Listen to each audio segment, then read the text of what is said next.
Assalamualaikum warahmatullahi wabarakatuh. Bismillahirrahmanirrahim. Pada kesempatan ini saya ingin menjelaskan begitu banyak pertanyaan kenapa satuan pendidikan yang baru berdiri 1 tahun sudah menjadi sasaran akreditasi. Banyak pertanyaan dari beberapa satuan pendidikan yang menjadi sasaran visitasi akreditasi tahun 2026 ini. Untuk menjawab pertanyaan tersebut, saya membuat sedikit catatan. Pertama, kita ingat kembali pengertian apa sih itu akreditasi pendidikan, ya. Tujuan utamanya, Bapak Ibu, beberapa poin ini yang saya tuliskan di sini, saya referensinya mengacu kepada Kemendikbudristek nomor 38 Permendikbudristek nomor 38 tahun 2023 tentang akreditasi. Dan bagaimana kita ingin mengetahui instrumen dari akreditasi tersebut ada di Kemendikbudristek nomor 246 tahun 2024. Yang mana instrumennya itu terdiri dari 3 komponen, 14 butir dan 42 indikator. Sekarang sudah direvisi lagi ya, menggunakan revisi 2025. Oke, kita fokus dulu pada Permendikbudristek nomor 38 tahun 2023 yang menjadi acuan kita dalam menjawab pertanyaan kenapa sih satuan pendidikan yang baru berdiri 1 tahun, baru berdiri 2 tahun kok sudah menjadi sasaran akreditasi. Bahkan lembaga kami belum meluluskan peserta didik ya. Nah, ini beberapa catatan penting yang bisa dijadikan acuan untuk menjawab pertanyaan tersebut. Kita awali dengan apa sih akreditasi pendidikan. Nah, semua poin-poin ini sekali lagi ada di Permendikbudristek nomor 38 tahun 2023 tentang akreditasi. Pada pasal 2 itu jelas bahwa akreditasi itu bertujuan untuk menentukan kelayakan satuan atau program pendidikan berdasarkan penilaian mutu layanan ya. Nah, yang menjadi dasarnya itu adalah penjaminan standarisasi, penjaminan dan pengendalian mutu sebagaimana tertuang dalam ayat 2 dan 3. Kemudian Bapak dan Ibu, manfaatnya ini merupakan dapat sebagai penjaminan timbal balik eksternal oleh Ban PDM ya. Sehingga masyarakat mengetahui bagaimana sih kualitas pendidikan di satuan pendidikan tersebut ya. Manfaat berikutnya adalah yang terpenting itu melindungi peserta didik dalam haknya untuk mendapatkan pendidikan yang terbaik dan juga merupakan akuntabilitas publik ya. Nah, Bapak dan Ibu, sekarang kita fokus pada kapan sih akreditasi pertama kali dilakukan bagi satuan pendidikan yang baru berdiri. Nah, ini ada di Permendikbudristek nomor 38 tahun 2023 pada pasal 8 ya. Nah, di sana jelas disampaikan bahwa sasaran utama bagi akreditasi yang pertama kali itu adalah satuan pendidikan baru yang belum terakreditasi. Ini adalah bagi yang satuan pendidikan yang pertama kali diakreditasi. Nah, Bapak dan Ibu, pada ayat 2-nya jelas di sana tertera bahwa satuan pendidikan paling lambat 2 tahun setelah izin pendirian itu diakreditasi ya. Paling lambat. Jadi kalau misalkan satuan pendidikan baru berdiri 1 tahun belum diakreditasi, itu paling lambat 2 tahun setelah pendirian.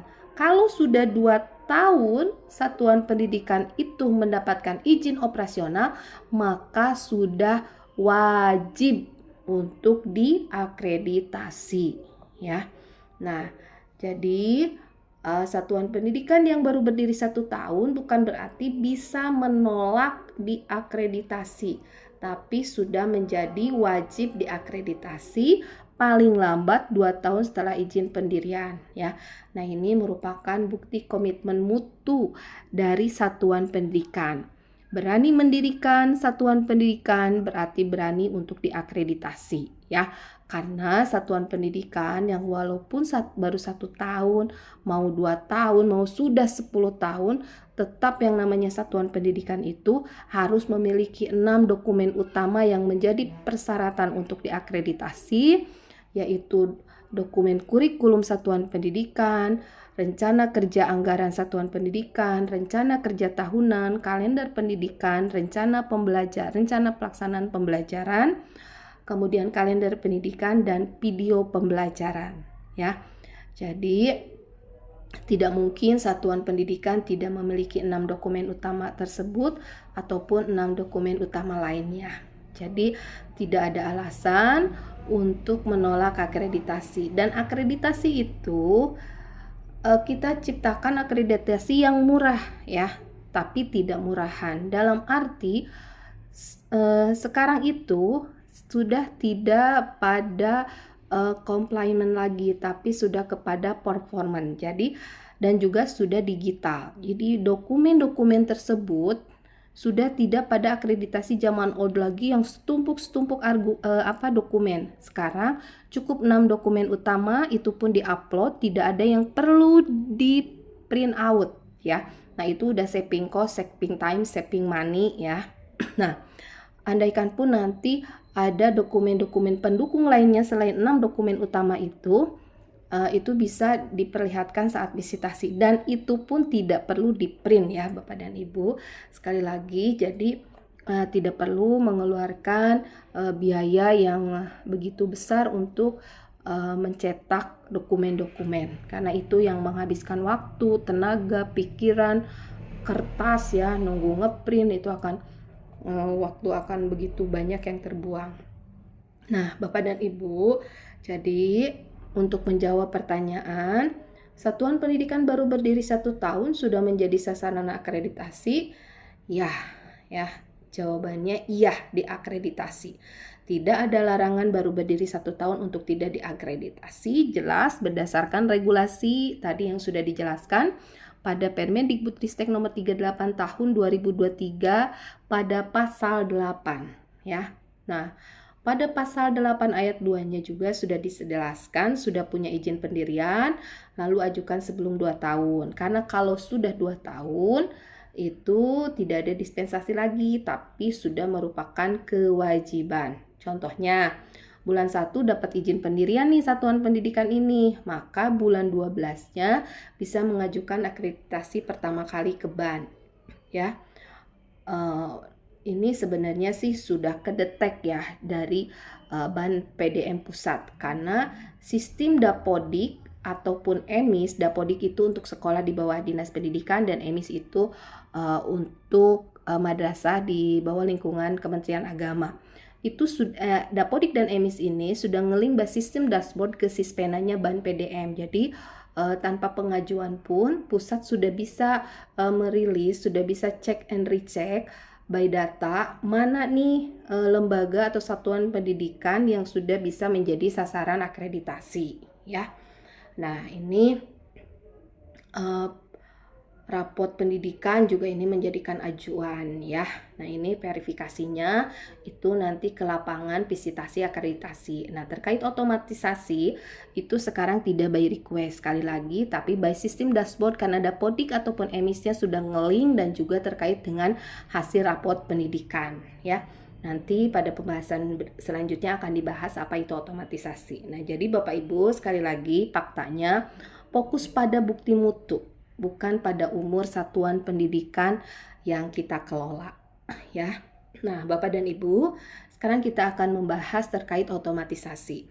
Ada juga pertanyaan, kok satuan pendidikan kami sertifikat akreditasinya habis di 2026, tapi tidak menjadi sasaran visitasi.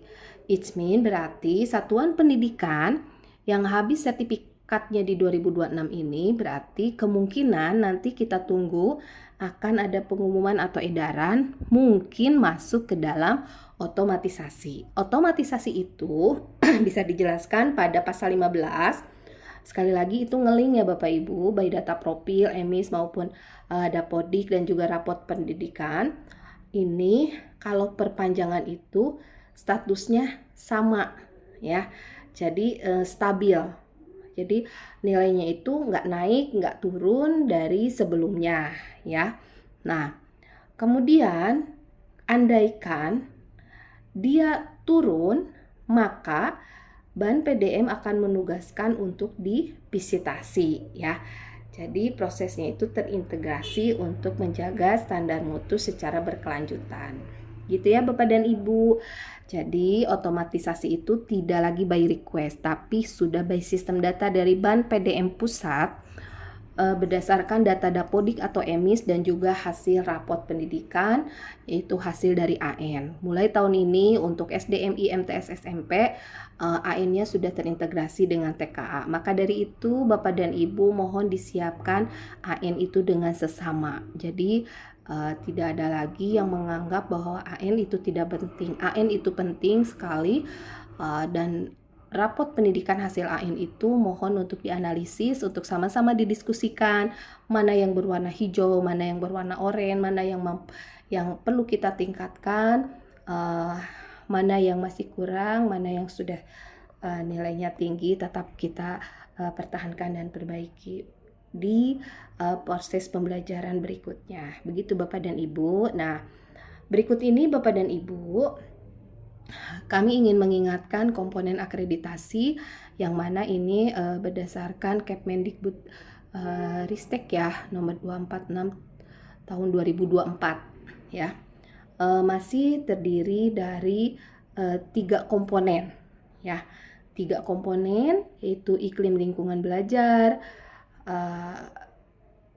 kinerja pendidik, kepemimpinan kepala satuan pendidikan. Nah, yang keempatnya ini hasil belajar itu adalah hasil dari AN, rapot pendidikan ya, yang itu penilaiannya itu by sistem dashboard ya. Nanti ngelink langsung ke sispenanya Ban PDM. Seperti itu Bapak dan Ibu ya.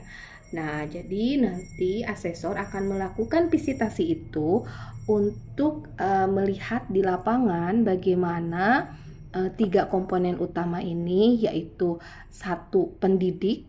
Nah, bagaimana melakukan proses pembelajaran yang berpusat pada peserta didik yang terdiri dari 4 butir, yaitu butir 1 sampai butir 4 yang terdiri dari totali semuanya 13 indikator. Yang kedua, komponen kedua itu adalah fokus pada kepala satuan pendidikan, bagaimana dalam upayanya untuk mengelola satuan pendidikan dengan baik dan benar berdasarkan RKT, RKA ya. Nah, kemudian yang ketiganya adalah iklim lingkungan belajar. Oh iya, tadi yang kedua itu yang fokus pada kepala satuan pendidikan itu terdiri dari 5 butir, yaitu butir 5, 6, 7, 8, dan 9. Dan jumlah total indikatornya itu ada 16. Yang ketiga adalah iklim lingkungan belajar. Nanti kita ingin tahu bagaimana fasilitas yang memadai, suasana kondusif untuk belajar di lingkungan belajar di satuan pendidikan tersebut yang terdiri dari 5 butir juga, yaitu butir 10, 11, 12, 13, dan 14, yang mana setiap butir itu memiliki beberapa indikator. Nah, untuk komponen 3 ini terdiri dari 13 indikator. Totali jadi saat visitasi akreditasi, asesor akan melihat 3 komponen, 14 butir, dan 42 indikator. Nah, Bapak dan Ibu, kesimpulan dan tips untuk satuan pendidikan yang menjadi sasaran akreditasi di tahun 2026 itu adalah akreditasi ini merupakan bukti dari kualitas dari satuan pendidikan ya.